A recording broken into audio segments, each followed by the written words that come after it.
देखो, प्रभावित लोगों के साथ मुलाकात हमारे पहले अंदरूनी सिंह जी मंत्री जी भी आए थे, इन्होंने भी की है। और निश्चित तौर पर हमारे जो परिवार है उनका एक घर गया है और घरों को खतरा पहुंचा है। तो ये जो NHA ने कटिंग की, ऐसा नहीं है कि NHA की कटिंग 50 मीटर दूर है, किस प्रकार की कटिंग की है उस कटिंग का अध्ययन करने की बहुत जरूरी है। हिमाचल प्रदेश में सरकारें, हमारी सरकार भी तो सड़क बना रही है। लैंडस्लाइड्स पहाड़ का स्वभाव है, ऐसा नहीं कि लैंडस्लाइड नहीं होते, ये पहाड़ के नेचर में है। लेकिन इतनी नुकसान होना, इतनी दूर आना, तो कहीं ना कहीं जब 90 डिग्री में आप पहाड़ में कटिंग करते हो तो उस क्षेत्र के लोगों को भी नुकसान पहुंचाता है और जो कंपनी लगी है उसको भी नुकसान पहुंचता है और जो NHA है उसको भी नुकसान है, क्योंकि उनको ज़्यादा खर्चा पड़ता है जी। तो इस बारे में मैं बात माननीय मंत्री नितिन गडकरी जी से मैं दिल्ली जाकर करूँगा और निश्चित रूप से इस बात को उठाऊँगा कि इस प्रकार के से कटिंग नहीं होनी चाहिए। और मैं चाहूँगा कि बड़े बड़े कॉन्ट्रैक्टर जो आते हैं वो लोकल लोगों का सहारा लेकर आगे कार्य करेंगे तो उसका ज़्यादा बेनिफिट रहेगा। किसी को काम दिलाने की बात नहीं है, कि ये तो काम करने के तरीके की बात है। सर, इनके लिए आपने के लोग हैं, मैं देखने आया हूँ। ये सिंगल लेडी है, 2 बेटियों के इनके परिवार। अभी हमने इनको कहा कि आप किराए पर 10,000 या 12,000 या 15,000 पर मकान लेते वो लीजिए।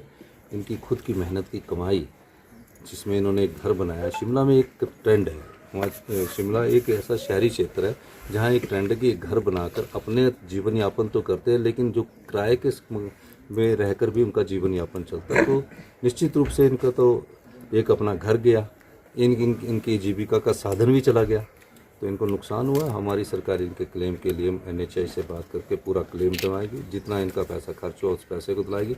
और जो हम अपनी तरफ से आपदा राहत के तहत देंगे वो अभी आने वाले समय में कैबिनेट में हम लाकर इसको डिस्कस करेंगे, उसमें इनको सुविधा उपलब्ध करेंगे। पूरे प्रदेश में अभी तो ये बरसात की शुरुआत है, हमारी बरसात को अभी शुरू हुएगी 25 तारीख प्री मानसून आ गया। प्री मानसून के बाद 15-20 दिन है। अभी तक इतना भारी नुकसान हुआ आपदा के तहत हुआ कि 800 करोड़ के करीब नुकसान हो चुका है। इसके अलावा टूरिज्म का भी नुकसान हुआ। मुझे ये एक बात आपसे कहनी है कि सोशल मीडिया में ऐसी चीज़ें भयंकर रूप से दिखा दी जाती है कि जिससे ऐसा लगता है कि पता नहीं हिमाचल प्रदेश में पूरा ऐसा हो गया। तबाही हुई है, इसमें कोई दो राय नहीं, लेकिन जो हमारे सिटीज़ है, हमारे जो सिटीज़ है उस सिटीज़ की तरफ कोई ज़्यादा नुकसान नहीं हुआ है। तो हमें 2 प्रकार से मार पड़ती है, एक तो टूरिज्म के पॉइंट ऑफ व्यू से भी मार पड़ती है और एक बरसात के कारण भी मार पड़ती है।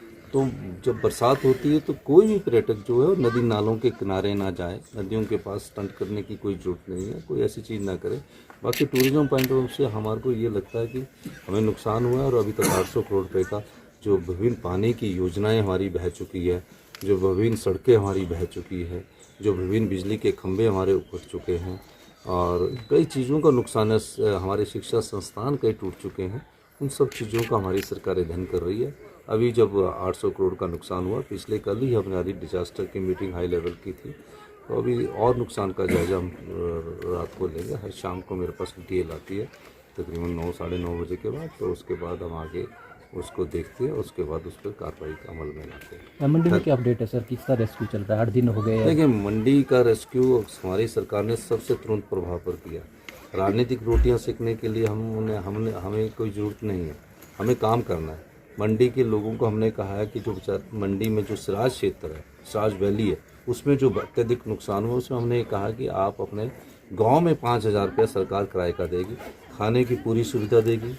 जिस दिन रोड टूटे थे मैं धर्मपुर क्षेत्र से, मुझे पता लगा कि जंजाली में खाने की समस्या आन पड़ी है, तो मैं हेलीकॉप्टर में अपने एयरफोर्स के हेलीकॉप्टर में भरवा कर खुद वहाँ लेकर गया और मैंने खुद वो बेचारा किट जैसी उठाई थी वो उठाकर जल्दी दी करवाई की ताकि उन बेचारों को पहुँचे।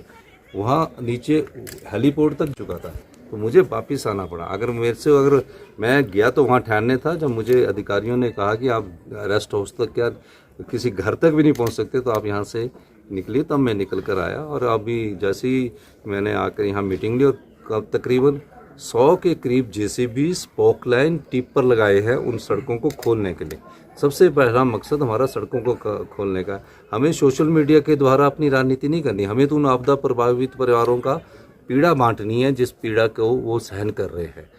उनको अभी हमारा काम सबसे पहले है कि अनाज की आपूर्ति करवाना है उनको किराए के घरों में बिछाना है, उसका किराया देना है, ये हमारा दायित्व है। उसके बाद उनके घर बसाने के लिए भी आपदा राहत पैकेज की हम घोषणा करेंगे।